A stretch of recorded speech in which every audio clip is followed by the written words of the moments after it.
that they had this reunion, this girls and guys night. Polly and Adam, what got her upset is that he'd said that I don't know whether I see a future with you. It's interesting, like from a viewer's perspective, to be like, well, who's actually gonna? Is everybody coming back? And what I can understand of it, like you girls don't talk to Hannah. So what is it exactly that she owes you? When I think I've been offended, yeah, I'm gonna defend that. Now that in itself isn't a problem, right? But what have you actually been offended by? Because you've slept with Bear Man, that's what you said. And she's like, I beg your pardon. Basic BTEC sixth form argument I've ever heard. And Hannah's just like, I'm out of this. She sent Holly with her double standards hypocritical self to go and ask Shannon about Wagwan. They've already delivered the message. What are you talking about? You know, if we lived closer, you know, maybe that, you know, there could have been a date. What was her response? She politely rejected, you know. How can she politely reject something that you never offered? How does that make sense? Wagwan people thems. So this is episode 32 of Married at First Sight. I actually can't believe I've reacted to this many episodes of this show. It is crazy. And it's still on for another week. This episode was actually an unexpected one, really, that they had this reunion, this girls and guys night. So there's 4 couples now. So Kieran and Christina have gone. So you've got Adam and Polly, Sasha and Ross, Nathan and Lacey, and Luke and Amy. So I think I might have confused the two. I think the face cream stuff that Amy was doing might have been in this episode and not that one. Again, I've watched all 3 of them back to back, so that might be where I've kind of missed that. But either way, they're kind of excited to kind of get some advice from the other couples about where they're at, and hopefully see where, you know, if there's any kind of advice I can get from the other couple, basically, to kind of help them. Polly and Adam, they are quite icy. So they've continued to, I guess, the argument that they had at the date has continued when they got home. And Adam's not really wanting to kind of like go into too much depth now because he doesn't want it to ruin the boys' day and him having a great day. But she's trying to say, look, you know, these are just things that I need. Like, what got her upset is that he'd said that I don't know whether I see a future with you, or that he didn't know whether he sees the relationship going any further, or something like that. And that's obviously got her head being like, what? You know, they're so far in the competition. And it's like, how can you feel that like that? And, you know, he's trying to justify, I guess. He's like, he does say, he's like, oh, maybe, you know, emotions were high and I went a bit too far in what I've said. But I'm like, I don't know. It's like, you know, I do really care about Polly and actually care about her more than probably she realizes. But I'm like, for you to say that you don't, like, if that, like that to me, unless there is like a complete rom-com level movie style level of effort and showing me that, like, actually that's not what you meant, that's kind of where I'm going to leave that, because we're so far down the line and you're telling me you don't know whether you can this going anywhere, and the things I'm asking you for are really, really basic, and we're not being into, like, there's just so many signs that make me go, yeah, it's probably not going to happen, is it? It's probably not going to happen. He kind of was like, look, okay, let's leave it now. You know, let's go and get ready. Enough now. Enough now. So he's like, let's leave that where it is. And then you look at Sasha and Ross. Again, they're quite excited to kind of see the other couples and stuff, and how the final dates are really good for them to kind of remind them of how good things can be. Lacey and Nathan just like, oh my God, I'm just so loved up. I'm just so loved up. To the point where they're like, I kind of feel a little bit smug, and I probably shouldn't. She's like, but I just feel it's the most loved up I've ever been. Do you know what I mean? I can't wait to tell my family, my friends, like, you know, my man bought me a star. Like, they're just so happy. So that's really, really cool. The girls get to the girls' day, the guys get to guys' day. They're all kind of just kind of happy for each other, and, you know, the final 4 and who thought that it'd be them, and, you know, just really excited for each other. Then they start to have certain people walk through the door. So it's interesting, like, from a viewer's perspective, to be like, well, who's actually gonna, is everybody coming back? So for the boys, you've got Orson that walks in, Kieran walks in, Stephen walks in. You've got Stephen, Casper walks in too. I think that's it. Ryan eventually does come in, but not straight away. Then for the girls, you've got Shannon, you've got Holly,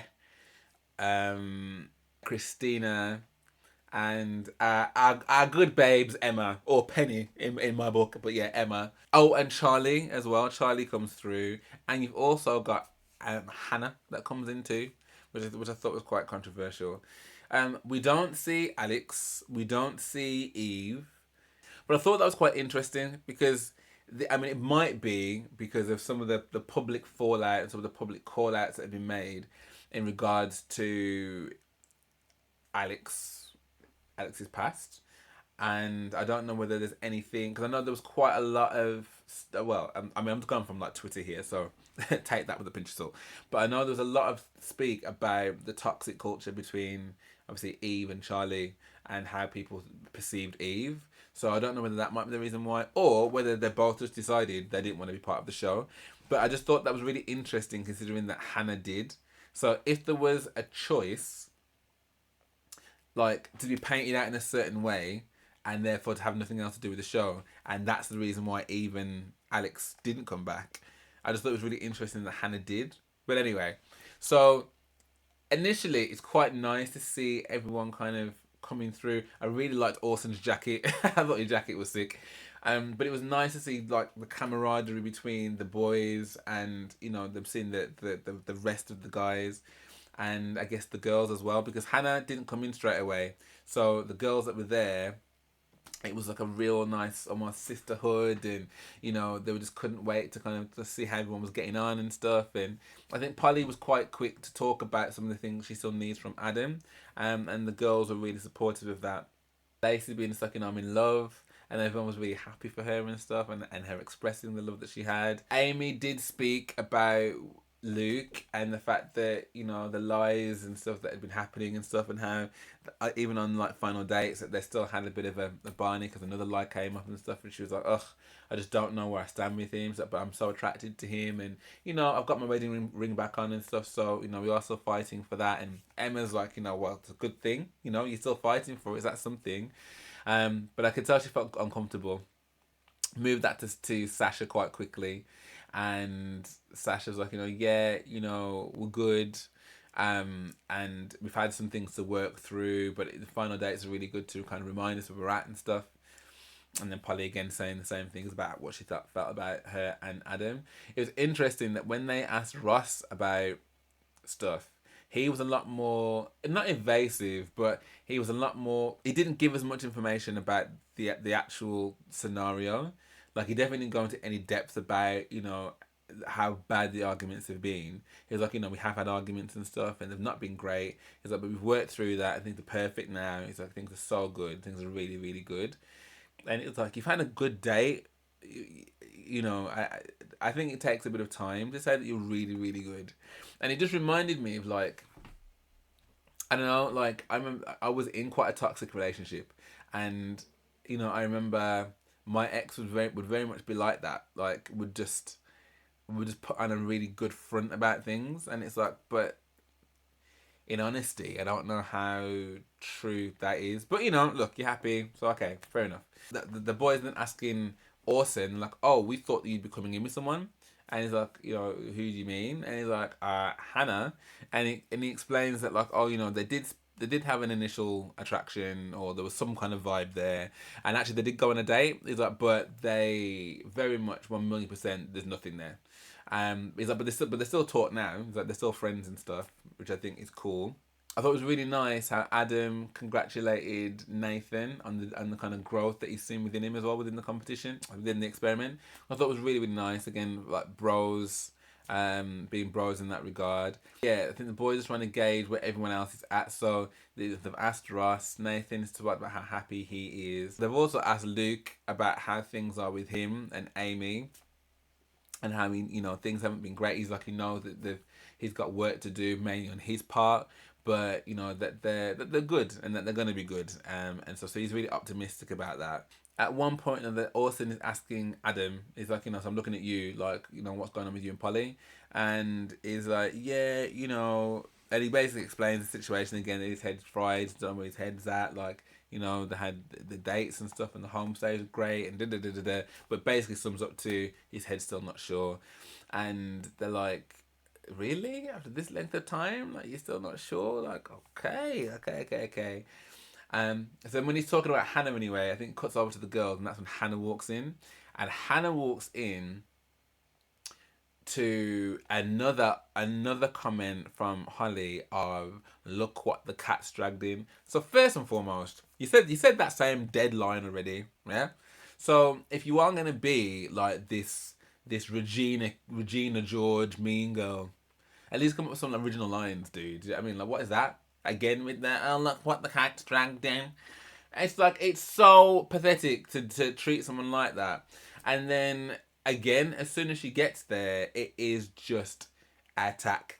So it looks as though that the girls are very much like Hannah is not a girl's girl. Holly keeps talking about how she's not a girl's girl. She's got no time for her.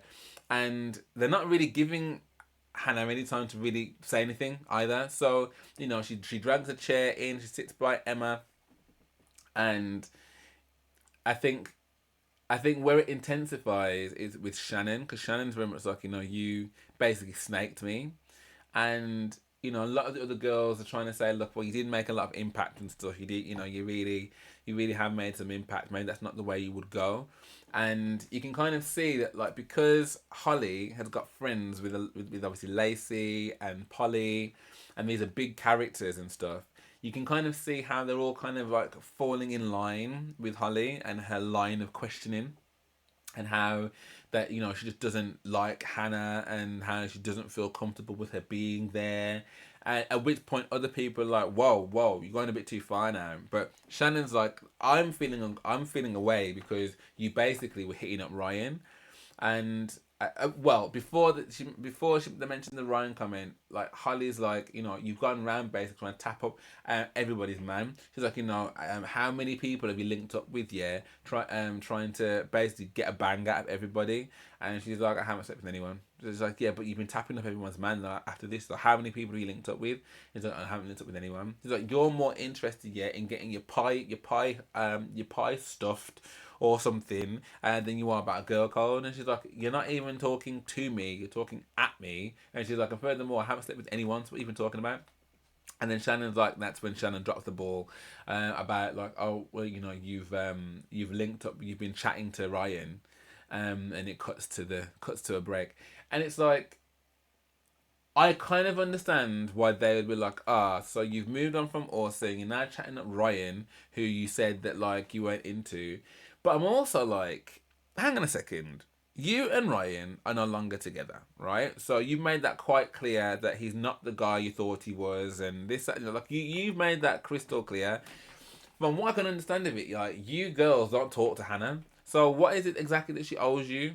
So even if it was romantic, which she's saying it wasn't, like, what does she owe any of you? Like, if you've not reached out to her, it'd be different if, like, say, you guys have continued a friendship on the outside, and she was secretly messaging the man that you did have feelings for, and yet it didn't work out. So realistically, you don't really go and like murking around in your ex's past, really. Plus the fact as well that I don't want no of their sloppy seconds, but cool. Well, I guess everyone at this point will be someone's sloppy seconds, but it's different when you know it's sloppy seconds. I mean, I don't want my friends backwash. Do you know what I'm saying? So I can understand that. But if you guys don't even maintain a friendship, what exactly is she upholding? What kind of what girl code is it? Then Hannah's like, everybody had support here. Like, you've got support from people in this scenario, which I never had. She's like, you've got your own little group chat and stuff. I don't have that. And I just thought that was a real interesting thing. Like, it is again that kind of mean girl behavior of like, we're gonna play together, you can't play with us. We're gonna sit here, you can't sit with us. Even to the point where, quite physically, Holly was like, I can't even be around this right now. She's like, I'm feeling quite uncomfortable. So she gets up, and then all of a sudden you see that all of the girls are in the toilet with her. Shannon's in there being like, she snaked me, like, you don't do that, like da da da da da. So she's in there. Polly's obviously in there as well. Lace is in there. I don't know if Christina was in there as well. But I just felt like this is really pathetic. But at the same time, I was a bit like, Hannah must have known what she's walking into, because she did say, I feel like every time I come to something like this, it's like walking into the lion's den. So half of me was like, well, why would you even subject yourself to that? Like, why would you, if other people have decided not to be there, if Eve and Alex decided not to be there and they've made that choice, could you not have made the same choice? or was the choice not made for them?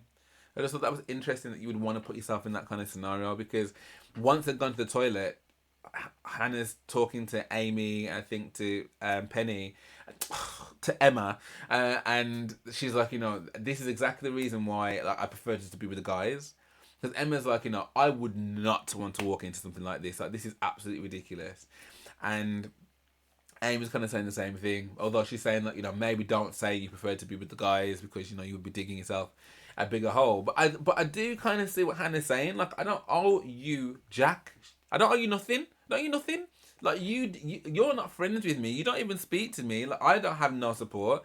So if I've managed to make friends with someone, what's the problem? I think she'd just say that, like, Orson lives a while away, but Ryan lives about 20 minutes away. So, and she's like, oh, so it's just the closest bang then, yeah? And she's like, there's nothing to do with that. She's like, I'm not slept with anyone. She's like, what are you talking about? Like, you actually sound childish.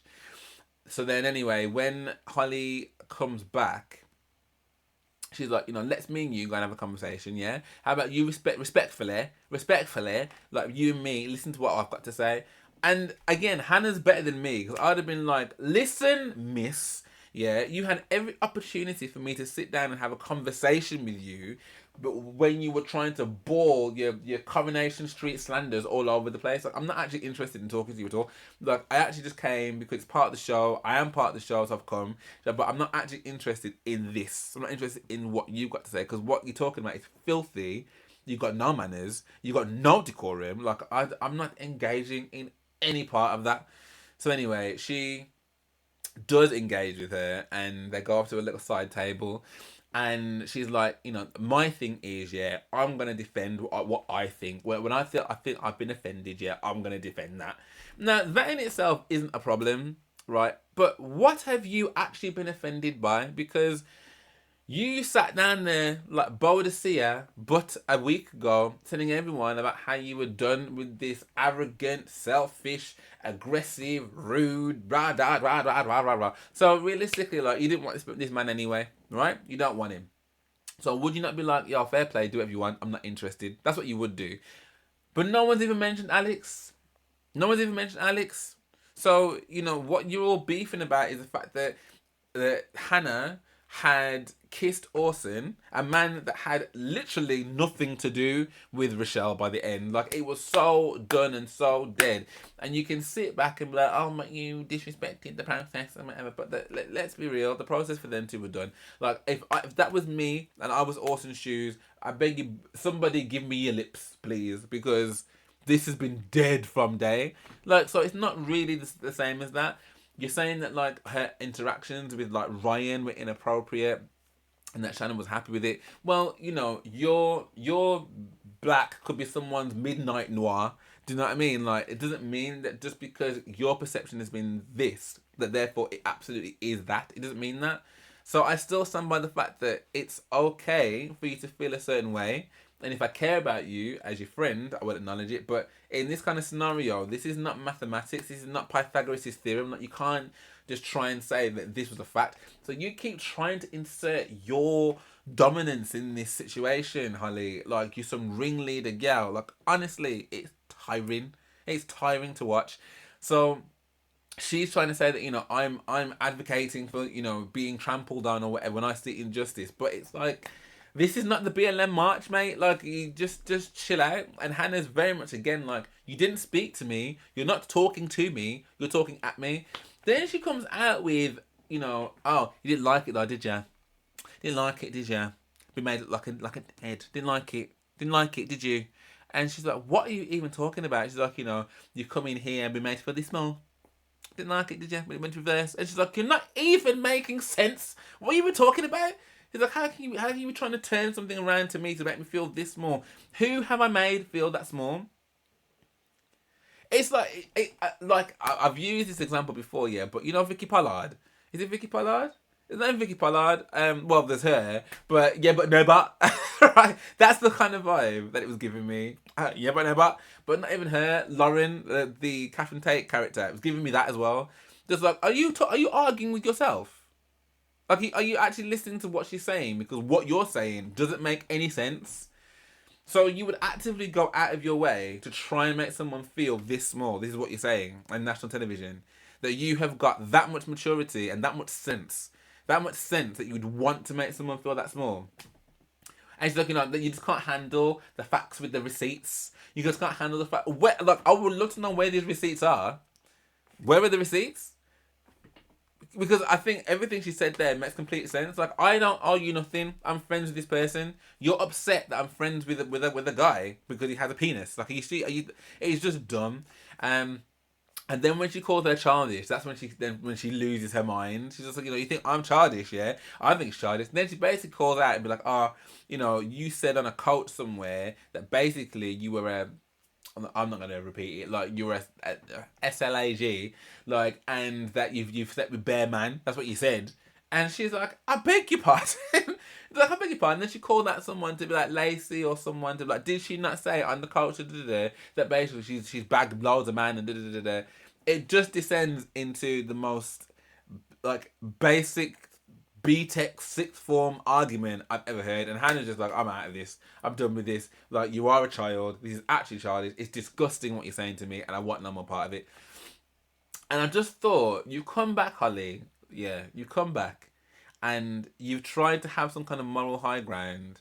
Yeah. And instead, you come across like a misinformed bully. That's what you've come across as. Now, look, we don't have all the information. Do you know what I mean? We don't have it. So she could very well have been on a coach and said those things. She could very well have done that. But I didn't really see anyone else vouching for what she was saying in that moment. No one. And I am a strong believer in you don't have to be the same sex, yeah, in order to be friends with someone. You don't have to be. And there are lots of friendships that I know countless of my friends, like, again, heterosexual people that are like opposite sex that are friends with each other, and it is just that. It is just friends. So, and even more so, I don't owe you nothing. You've shown me nothing but contempt the whole time that I've been here. And just because it's easy to hate on someone, it's easy to have, one person to hate on when you've got all these cracks in your own relationship. So I was just like, nah, man. Like, you need to sit down and shut up. Like, I'm not a fan. I wasn't a fan of her before. She's come back, and I'm even more of not a fan. Like, just ugh, ugh. Anyway, goes back to the other group, and Ryan walks in. Like I said, he comes in later, and he makes it quite clear that he hasn't spoken to no one. Well, he's spoken to some people, but he's not spoken to Stephen. Got no intention of speaking to Stephen. That is his enemy. That's not his mate. And before he gets there, the boys are talking, and like they're saying how the whole thing about the Shannon thing and him making a move was all kind of blown out of proportion. And Luke was like, I feel kind of like that Ryan was kind of goading Stephen a little bit. And again, this comes back down to who's in the room and who Luke's willing to pacify, because, and again, maybe they just don't remember because they've not seen the footage, but because we've seen it, and obviously I'm talking about it, it is ridiculous that someone could possibly say that he did not intend to make a move on Shannon. You've actually put things into motion to make that happen, to make that a reality. If he did not come back in that evening, not even if he didn't come back in, you've already sent Holly with her double standards, hypocritical self to go and ask Shannon about Wagwan. So how can you be like, oh, that wouldn't have been the intention about swooping? You already sent the message. The crow has got the raven message attached to the foot. They've already delivered the message. What are you talking about?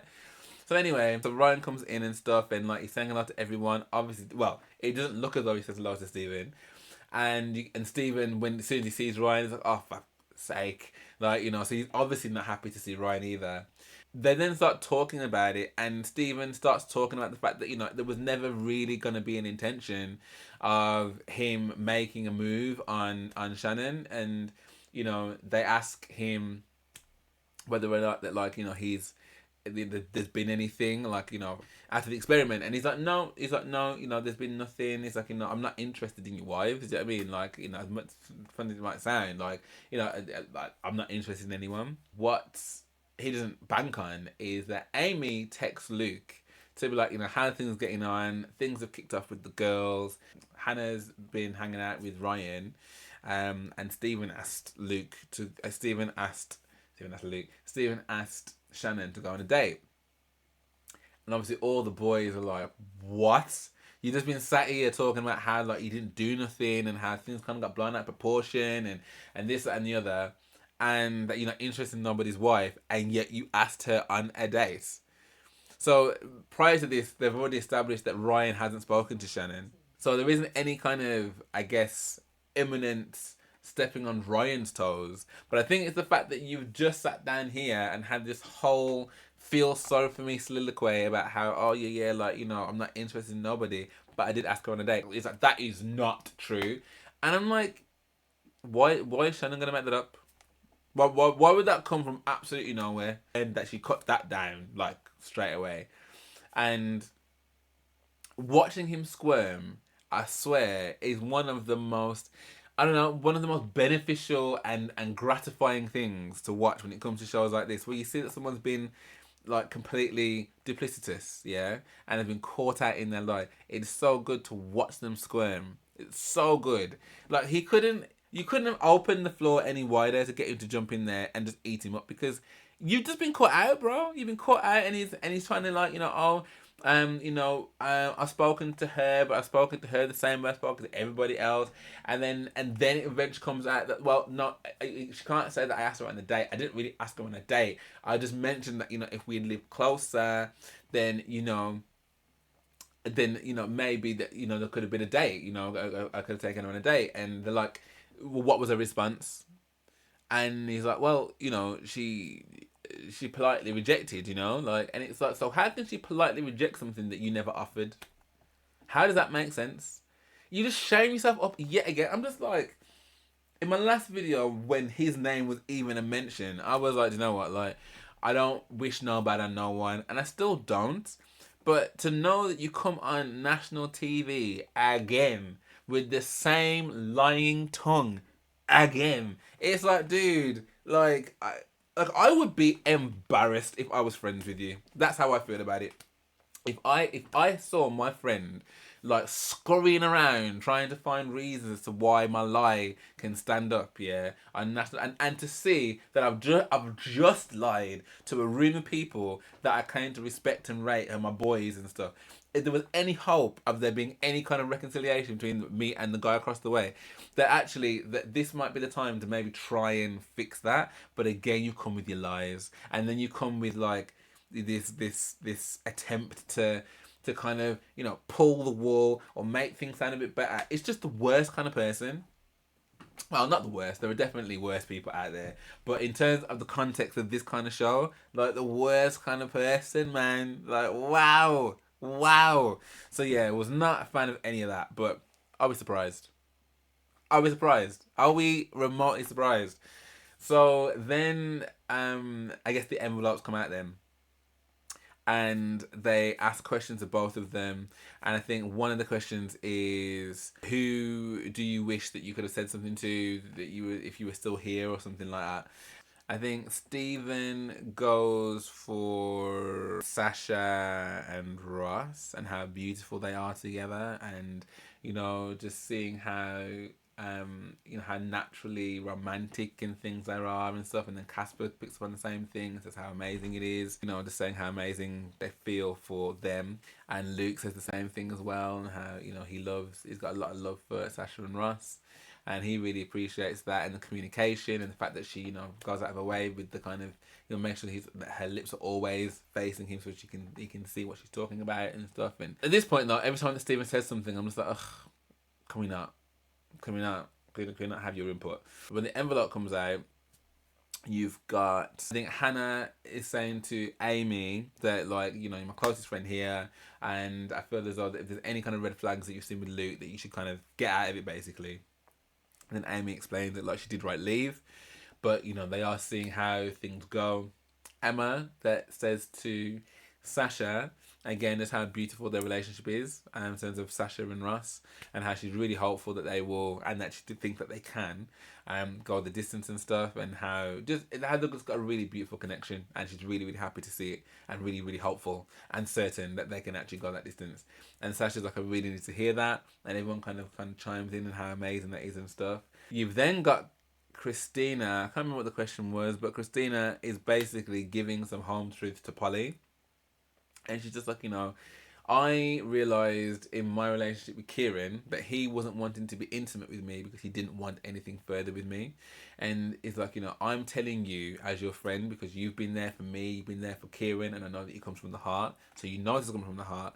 It's like, you are worth more than this. And deep down, I know that you know that as well. She's like, you've bent over backwards and you changed so much for him.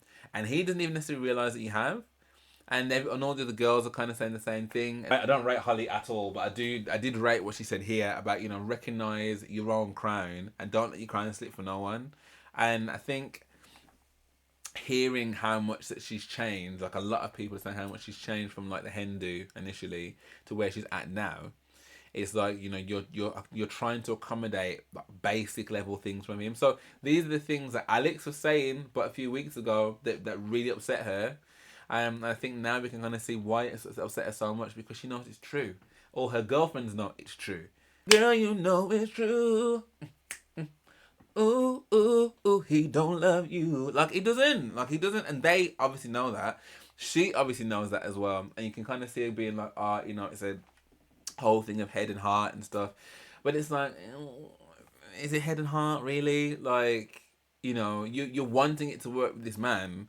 But how can you? I don't know. I feel like if someone could say to me they weren't sure about me this far down the line,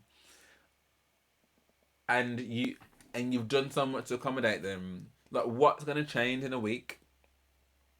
Like what magic material thing is gonna happen in a week? And then even if that does change in a week, and it does go through final vows, what then when you go back to your separate lives? What happens then when you're in your separate areas? This is someone that is not being intimate with you, that is not wanting to rip your clothes off already. Like, it's someone that is saying, it's almost gaslighting you a little bit. So, like, the basic level of things that you're asking me for, I can't deliver. So this is your problem, not mine. I just don't feel as though that these are things that you can really build anything substantial on, because he's not giving you anything to work with. These notes and anecdotes and these lovely little token things, when they sit alongside meaningful, fundamental structures in a relationship, then great. But these little tokens on their own, they don't mean. What does it mean? What does it mean? What's it mean? So yeah, I think she got a little bit of a wake up call from the sisterhood. Then over on the guy's side, Orson asking, as I say, Adam the same kind of thing. Really, I don't know if it was in an envelope, but he was like, how do you feel? Yes or no? Do you see Polly as your person? Like, do you see it working with her? Do you want it to work with her? And he's like, the thing is, he's like, no, man, it's a yes or no. Again, Stephen pipes up, let him answer, man. He needs context. You mean he needs some room to build up the lie? That's what your skill set comes in. Hush, please. So he's like, I just don't know. My head is scrambled. I just don't know. And also, like, it's been 5 or 6 weeks. How can you say that you still don't know? I'm like, what? But then Kieran does call out Luke. And he's like, I don't think you treat Polly well. I don't think you treat Amy well. And I don't think you treat Amy well either. And he's like, you don't see everything behind closed doors. It's like, there are elements that, yes, I can do better and I should do better. It's like, but, I do really care for her and I want to fight for her. And then he asks a poll, to ask people to put their hand to, like, you tell me whether you think I treat her well or not. And the majority of them put up their hand. Ross puts up his hand. Well, you've got Adam that puts up his hand. You've got Ross that puts up his hand. Stephen puts up his hand. Ryan puts up his hand. Interestingly, Kieran doesn't put up his hand. But I'm like, well, you posed the question, so that's weird. Orson puts up his hand. And he's like, just to be clear, like, my hand is high. As high as it can possibly go. It's like, wow. And I think that makes Luke feel really sad that so many people feel as though that he doesn't treat Amy well. But it also makes him feel as though that he wants to fight for her and that he that he does have something, and he's like, when I want something, I will fight for it, and I want it to work with Amy so bad.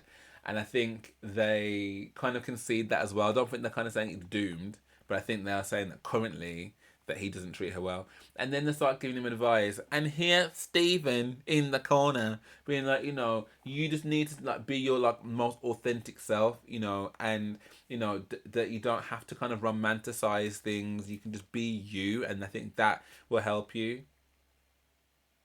I know you ain't taking no relationship advice from him, mate. Are you serious? You can't even honestly turn around and say that, oh, actually, I did ask the girl out that you were married to, and she did reject me. Like, you can't even honestly say that. You have to kind of like beat around the bush and like lie about it. You still can't even honestly turn around and say that, yeah, I did try and swoop in to nab your girl after one argument. Do not be taking no advice from him. Like, as soon as he pipes up, I'm just like, I know you ain't talking. I know you ain't talking. Like, what? It cuts to, I guess, the next episode for next week. So next week is the dinner party. So the dinner party, they've got one final dinner party, I'm guessing, before final vows. And it looks as though that, some careless words from Adam come back to haunt him. So he mentioned to Amy when they're doing the lingerie thing, like, oh, maybe you could model these for me.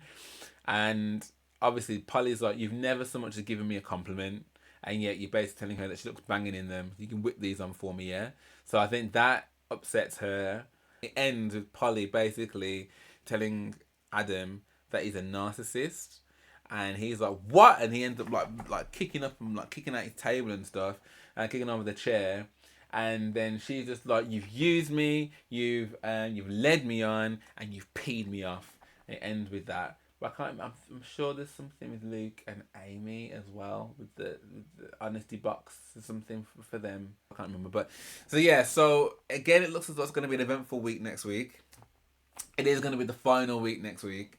And yeah, man, it's just, I think what's been really awesome about these shows is, as much as some of these things, I'm just like, some of this has got to be scripted. There's no way that like some of these things can genuinely be happening. Like, how is it possible that these many things could happen? But then when you talk about like, the plates up the wall and that kind of stuff, like I believe that. I don't believe that's a fake thing, but I do think things like yet another lie and that kind of thing, I'm just like, surely not, because how could that even be possible? And you would expect them to have a relationship with someone like that. Like watching like Holly's very year 10 argument with Hannah, I'm just like, that can't be real. They must be pushing you to do that, because you wouldn't come and conduct yourself like that on national television and be like, yeah, like I'm acting with the facts and the receipts, when you don't have any facts or any receipts, or the none that you're presenting anyway.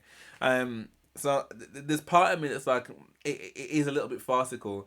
But then there are other elements, which I just think are really good to analyse, just in terms of like how and what it is that you look for in a partner, what is acceptable and what isn't. Because there's been a few things throughout this series that made me go, like I initially thought this, but actually I now think a bit more like that.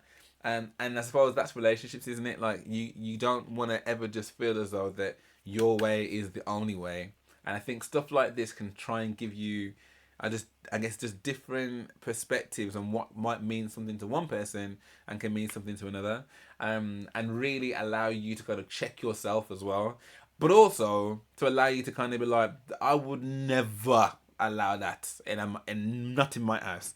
So yeah, it is quite an interesting psychological experiment, that even if you're not in it, like to discuss some of the things that have been brought up and to kind of think, well, where do you stand? Like, what's your moral compass and what are your fundamentals? What are the things that you won't allow to be breached? I think it's just really, really interesting, man. So yeah, I might be cussing it, but I am actually enjoying having these discussions as well. So yeah, man, let me know what your thoughts are, and if you did enjoy this reaction. If you did, then please drop me a like and subscribe. I'd be very, very, very, very, very, very grateful. For now, thank you for watching, and I hope to see you on the next one.